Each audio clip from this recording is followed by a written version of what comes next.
And this house must be respected.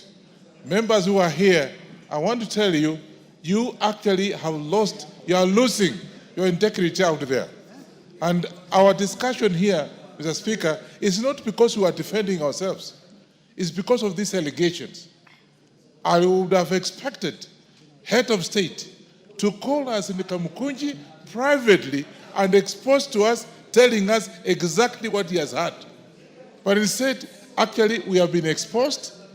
I want to take this opportunity and say, whatever allegations have been given to us, Mr. Speaker, you actually, for your own sake, you actually, because your oversight is here, your name is also going to be, be there. In fact, as you go out there, the people are now dismissing us. I remember just 2 days ago, I gave out money, and they were saying, you are a millionaire. So I think as far as I'm concerned, if there was anything that was bad, an allegation that actually I've heard, even the right Honorable Oginga Odinga out there, Jaramogi Oginga Odinga, I think I was so shocked. And he said that even we have no job. We are not supposed to do what we are doing. And yet he knows constitutionally our role here as Kenyans, as members of parliament. I want to take this opportunity and ask you, Honorable Speaker, get the head of state to come here and tell the Kenyans out there that that was wrong. That what he said was out of order, and that so that people can, otherwise you go out there, what are people talking about us? It's bad out there. So I want to take this opportunity and request you, in your capacity, tell the head of state to come to this house, and whatever he said, he apologizes, because it's actually affecting us as leaders of this country. I think, members, that's what it is. Because out there, if you want to come back, I can tell you, it's not going to be easy. Because you are rich, you are poor, you don't take money out here because you are bribed and you are not giving money to the people out there. So, Mr. Speaker, I think I want to ask you, kindly get head of state here to come and tell this house so the Kenyans can hear that he was wrong. I think, members, actually, you agree with me. You agree with me. Let Ruto come here and tell the whole country that it was wrong for him to say what he has said. And if he's relying on Oginga Odinga for his re-election, Oginga Odinga died in 1994. Honorable Ferdinand Wanyonyi. I was in this house with the late Jaramogi Oginga Odinga, and he died in 1994. Yes, thank you. Chonga. Asante mstahiki Spika kunipa nafasi hii. Matamshi niliyasikia kutoka kwa rais yalikuwa ni ya kuvunja moyo, si kwa wabunge, lakini hata kwa nchi nzima. Ifikapo wakati ambapo kwamba baba anasema ameshindwa na watoto, ni kumaanisha kwamba hiyo jamii imeangamia. Palipo na kosa ambapo kwamba mtoto amekosea, baba anatakana asimame na aweze kupeana mwelekeo. Nchi nzima, ulimwengu mzima, ukitaja mambo ya ufisadi, Kenya tunapewa position. Kuna mahali Kenya inaonekana kwa upande wa ufisadi. Ufisadi ule ni wabunge ndio wao wamefanya ufisadi ule. Mbona tusichukue nafasi na wakati wa kujua exactly shida iko wapi? Ni jambo la kuhuzunisha. Nimemsikia mwenzangu hapa akizungumza ya kwamba jana akifika nyumbani bibi yake anamwangalia mifuko. Mimi nimetoka mashinani, Mheshimiwa Spika, nasikia njaa, lakini bibi yangu swali la kwanza ananiuliza, maskini tuko nao wa nini kiwa nyinyi mnabeba mabilioni haya yote huko nje, unapeleka wapi? Uko na bibi mwingine? Uko na warembo? Ama hii pesa inaenda wapi? Ile nafasi ya kuitwa mheshimiwa mstahiki Spika, sasa hiyo mheshimiwa umeshatoka. Tumekuwa wadharauliwa. Mbali na hayo yote ambayo kwamba sisi tunapambana nayo, tukitetea hususan serikali ya Mheshimiwa Rais Ruto. Mimi hapo nyuma, Mheshimiwa Spika, ulikuwa unanijua. Nikisimama mimi nilikuwa najua napeleka mawe yangu wapi. Nimepunguza utambi kwa sababu tunataka Kenya ionekane moja. Kenya isonge kwa agenda zile ambazo kwamba zinastahili. Lakini je, leo hii Mheshimiwa Spika, unataka mimi nikatetee serikali yenye inanidhulumu kuniita mimi mwizi? Tuko wabunge hapa wengine, hata ukiangalia hiyo kote amevaa ni 10,000. Iwapo kwamba kweli tunapewa pesa hizi ambazo tunapewa, mbunge anaweza kuvaa vibaya namna ile? Mheshimiwa Spika, ni jambo la aibu, ni jambo la kuelewesha. Pia mimi naunga mkono ya kwamba sisi ni tegemeo la rais, tunahitaji atuombe msamaha. Bila hivyo kila mtu atabeba msalaba wake, kama vile Millie Odhiambo alivyosema. Asante Mheshimiwa Spika. Sane.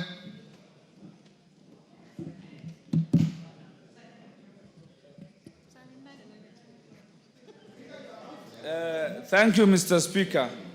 You have always stood to support the dignity of this House. Mr. Speaker, the former President Uhuru Kenyatta was on record having said that his government is always daily losing 2 billion shillings in corruption. Corruption is widespread in the executive than is being betrayed. Parliament is non-corrupt, Mr. Speaker. Mr. Speaker, 2 words were being used. Extortion is a dirty word. It means getting money forcibly.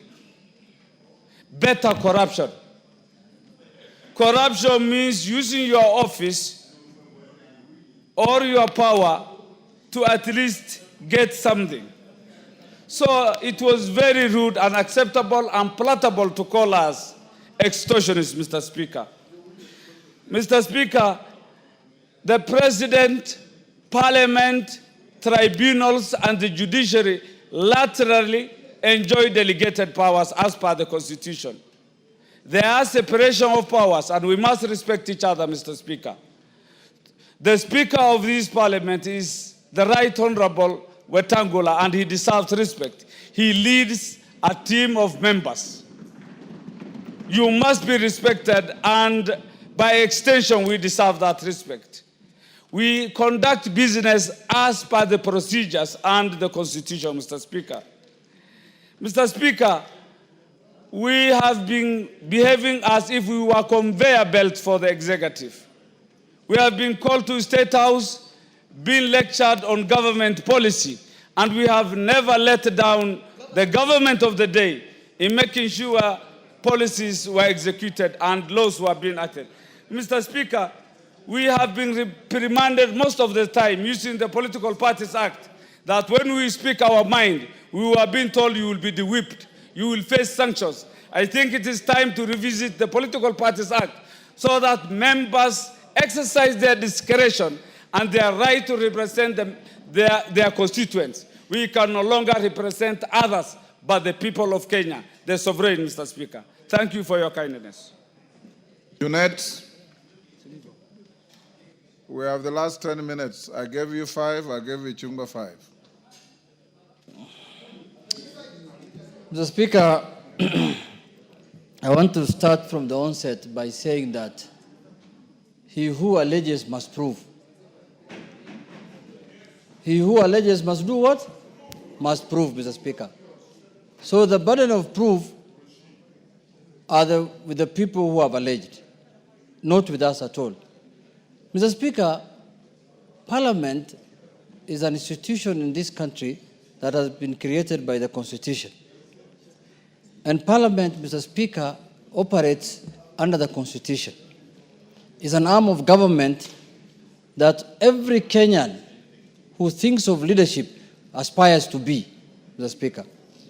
Mr. Speaker, I have said on this floor before that people think coming to Parliament is an easy thing. If all of them could try to contest for a seat, even for an MCA seat, that is when they will know what an election means. How difficult it is to come to this House, Mr. Speaker. Mr. Speaker, look at the number of people who come out, or the number of people who show interest in every constituency to become members of Parliament. There are more than 10 in every constituency. But the people of Kenya, in their own wisdom, decide to bring one person to this house, Mr. Speaker, at a time. So, Mr. Speaker, that is why members of parliament are given the title of honorable. It's earned. You earn the title by getting first elected by the people. Then that's when you deserve to be called a honorable member. But, Mr. Speaker, people cannot demonize the institution of parliament as a whole. If you have a problem with someone, you say it. You say, I have a problem with this and that person. But you cannot demonize the whole institution of parliament, Mr. Speaker. Because this institution is in place to serve Kenyans. This is the institution that has direct mandate in exercising sovereignty of the people. Sovereignty belongs to the people. It can be exercised directly or through their elected representatives, Mr. Speaker. An elected representative of the people, other than the MCS, are only found in parliament. All other, and the president who is also elected. But, Mr. Speaker, all the other people who are operating in this country, in these offices, are all exercising delegated mandates. So, Mr. Speaker, my position is, as the leadership of this House, Mr. Speaker, as the minority leader, Mr. Speaker, we will defend Parliament to death. We will defend Parliament to the last breath, Mr. Speaker. We will not sit down when people want to degrade Parliament or they want to use Parliament as a punching bag, Mr. Speaker, as a bogeyman, Mr. Speaker. Mr. Speaker, corruption is a menace in the whole country. It has permeated the whole society. There is corruption in the executive, there is corruption in the judiciary, there is corruption in Parliament. Mr. Speaker, there is a way to address the fight about corruption. It is not a wholesome condemnation of a whole group of people who are serving Kenyans, Mr. Speaker. Mr. Speaker, on the issue of the NC, Mr. Speaker, can you tell this man to leave me alone so I can speak? He has spoken his, and he's opening a Kamukunji here of what kind of, I don't know what Kamukunji it is. Mr. Speaker, I'm even losing my thoughts because when you are disrupted by NGCDF, Mr. Speaker, I want to take, as a minority leader, responsibility to go and persuade my party leader to leave that position he has taken on the NGCF. Mr. Speaker, you know, there is a notion that people think CDF is still doing the same work it was doing when it was started. CDF has changed. CDF now is only doing functions that are not devolved. It's doing functions that belong to national government. Education, security issues, and issues that are related to national government. CDF is not doing any devolved function. They are not doing county government functions. Even if, a member said here, even if, the members have said, Mr. Speaker, people have said that CDF is, even if it's not given to members of parliament, that fund will not go to county government. It's money that is given to members of parliament after DORA. We do the division of revenue, money is separated into devolved functions and national functions. This money is coming from the national Chep Congo wants to inform you. Do you want information? Yes, Mr. Speaker. You know, it's... Thank you very much, Mr. Speaker. I just wanted to inform the minority leader that the Supreme Court, in fact, on the 15th of August, 2025, a few days ago, rejected the application of the Senate to review the orders of the Supreme Court, which declared that NGCDF does not concern counties. And it was completely rejected. And so it has nothing to do with counties. It cannot go to the Senate. It can only be enacted in this House. Thank you, Mr. Speaker.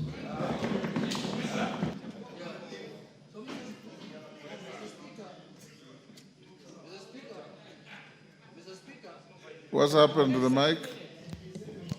Mr. Speaker, I want to say this, that I agree with the Honorable Chepkonga, that CDF has got nothing to do with the devolution.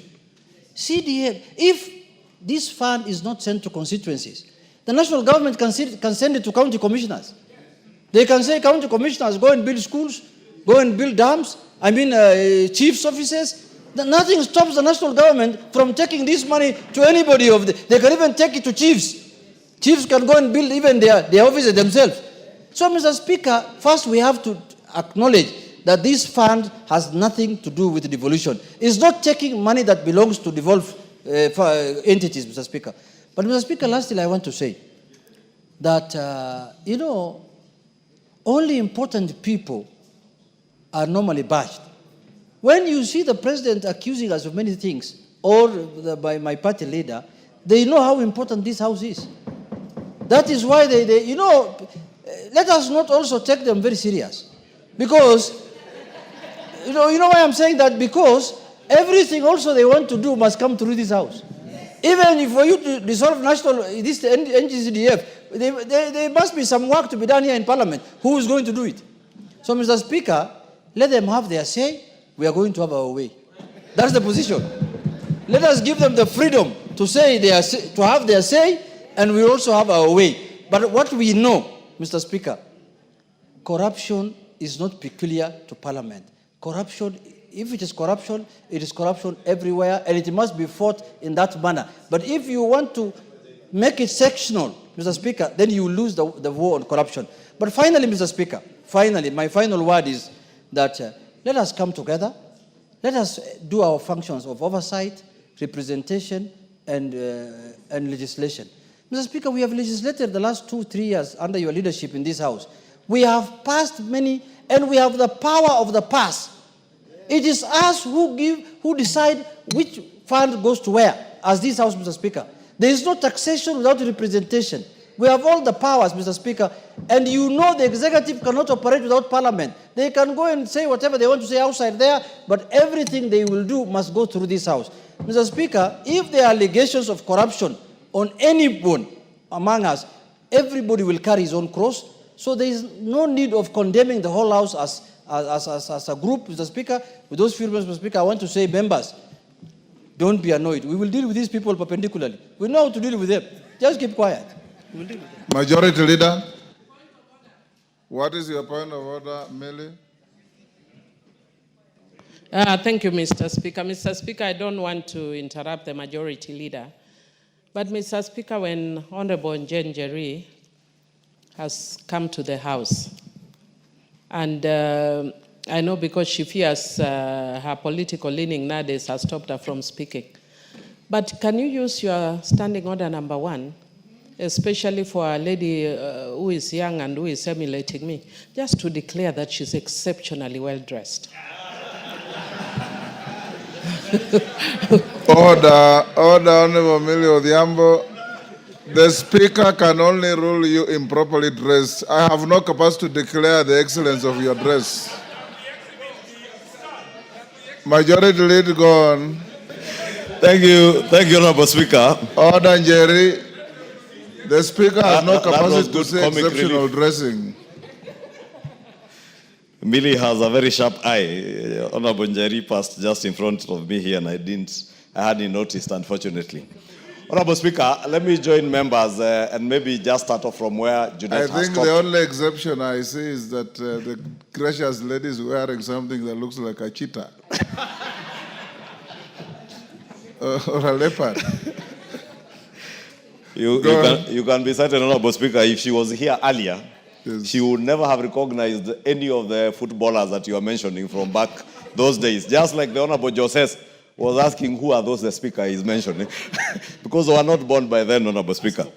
But that is the beauty of this House, Honorable Speaker. And it tells you that in this House, Honorable Speaker, we have men and women, as Honorable Juneta has said, who have been elected by the people to come and represent them and oversight government on behalf of the people.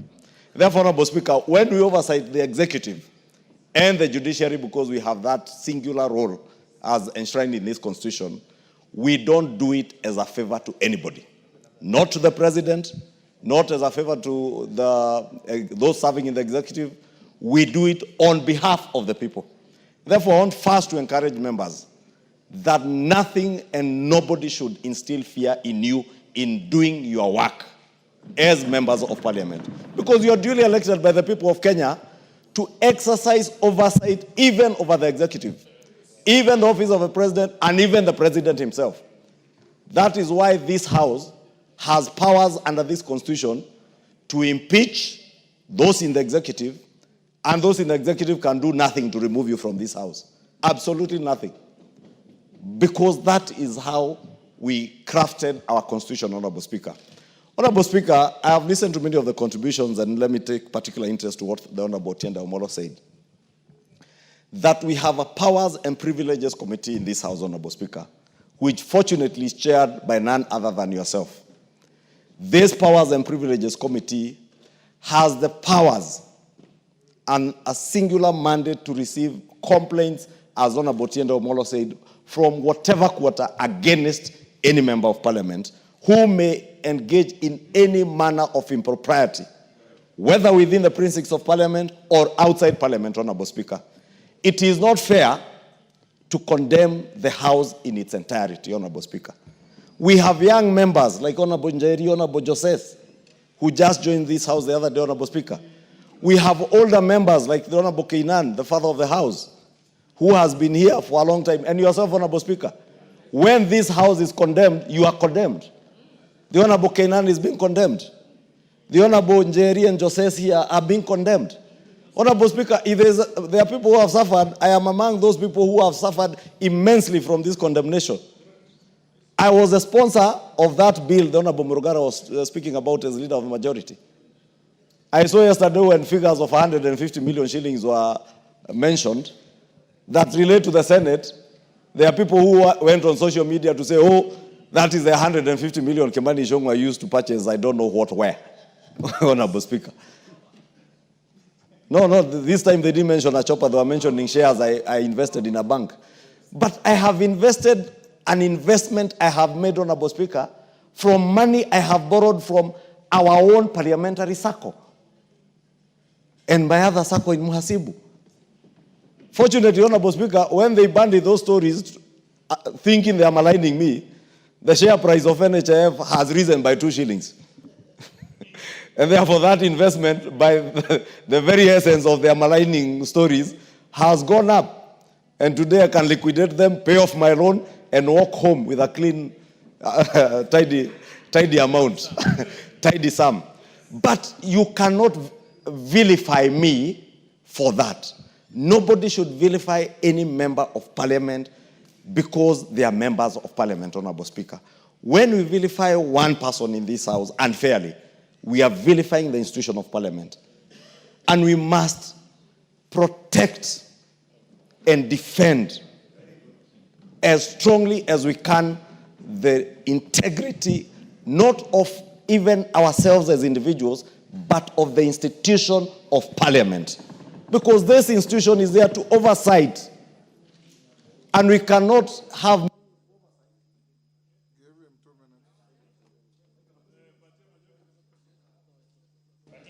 Honorable Speaker, I was saying we cannot have meaningful oversight over the executive if we are seen to be beyond reproach, Honorable Speaker. Let us use our Powers and Privileges Committee to ensure, Honorable Speaker, if by any chance there is any one of us, and I say any one of us, Honorable Speaker, including myself, who, Honorable Speaker, as the Swahili would say, aliye na tuhuma yoyote, let them be before the Powers and Privileges Committee and also before the investigative agencies like EACC, so that they may take action so that we protect the institution of parliament, Honorable Speaker. 2, Honorable Speaker, on the question of what is provided for in Article 94 to 96 of our Constitution, and I don't want to repeat what has been said about the powers of the House, in our sister House in the Senate, to oversight national revenue that is going to the counties. I think it is a matter, and I said it yesterday, Honorable Speaker, in that meeting, that it is a matter that is explicitly provided for in the Constitution. We cannot amend this Constitution by vilifying the institutions of parliament, whether it is the National Assembly or the Senate. Let us just purpose to live by the tenets of this Constitution. Honorable Speaker, NGCDF. Again, NGCDF is vilified and attacked in this fashionable thing to attack members of parliament. NGCDF does not belong to members of parliament. The Kikuyu NGCDF does not belong to Kimani Ichungwa. Neither does the Eldasa NGCDF belong to the Honorable Kainan Mohammed. Adan Kainan. Honorable Speaker, NGCDF belongs to the people of Kenya, to the constituents who have elected us to come and represent them here. We oversight NGCDF just like any other fund in government. Honorable Speaker, when the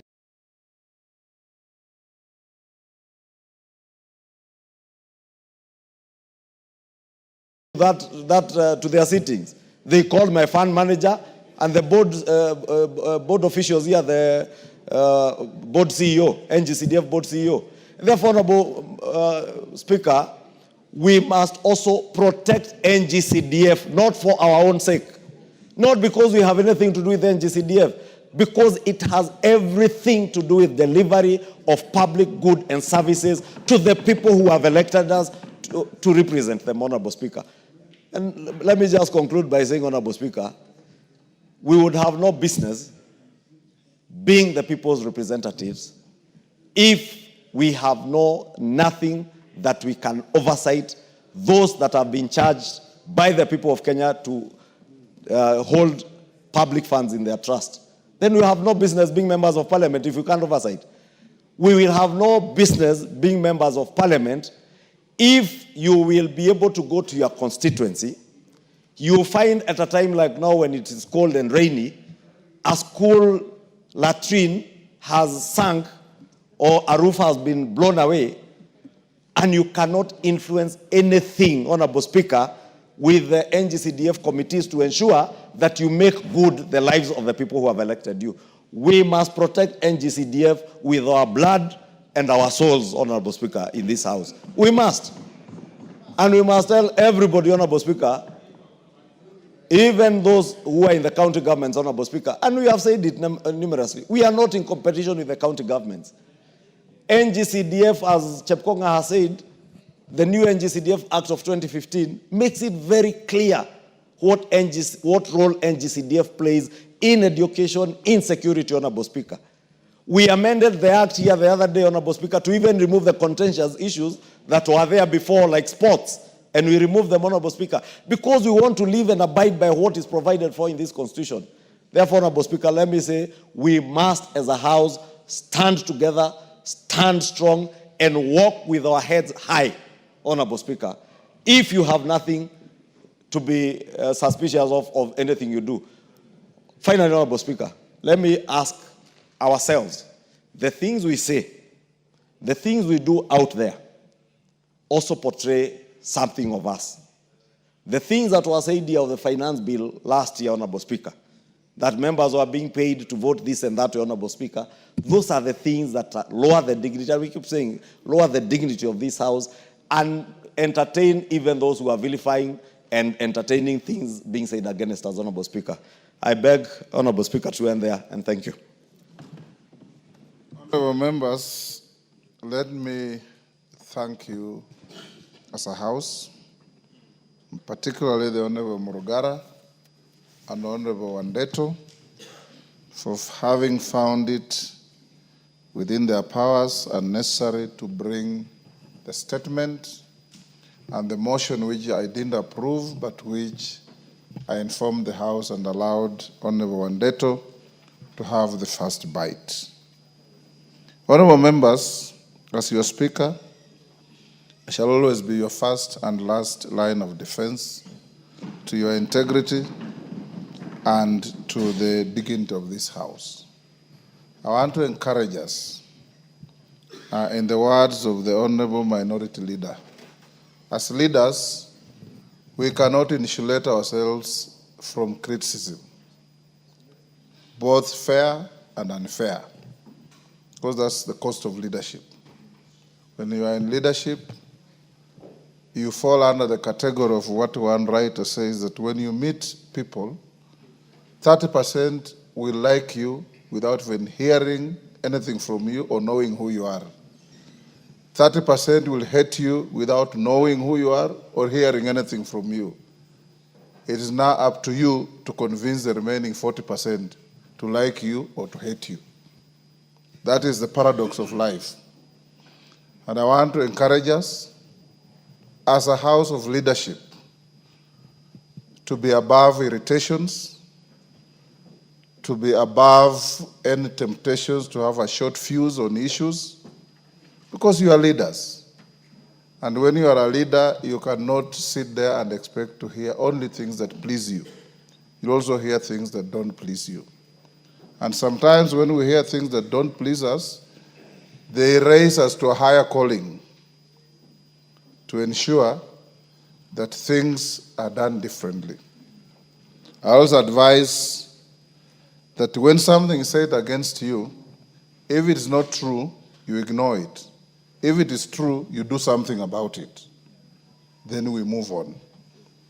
There was a very high state of anxiety and anger.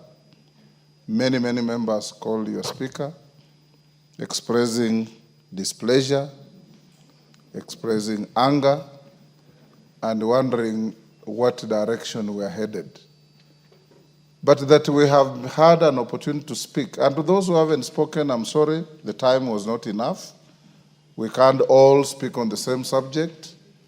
And to members like the Honorable Salasia, when we have a motion like this, the Speaker gives priority to members who are regularly here. If you are not regularly in the House, you are unlikely to get the favor of the Speaker to speak simply because this is topical. There are members who sit here for hours waiting to speak. Sometimes they don't even get the opportunity to speak. Those are my priority. If Dr. Nyikalo was in the country, I know he's out in Japan. He's like the new Martin Shikuku. The Speaker always found Martin Shikuku in the House and left him in the House. And for the entire afternoon, you'll never see Martin Shikuku even responding to a call of nature. You'll just be sitting there doing the business. So I encourage you, young Salasia, spend more time here. You'll catch the Speaker's eye when matters. But if you choose to prosecute parliamentary business on TikTok, then the House will deal with matters differently.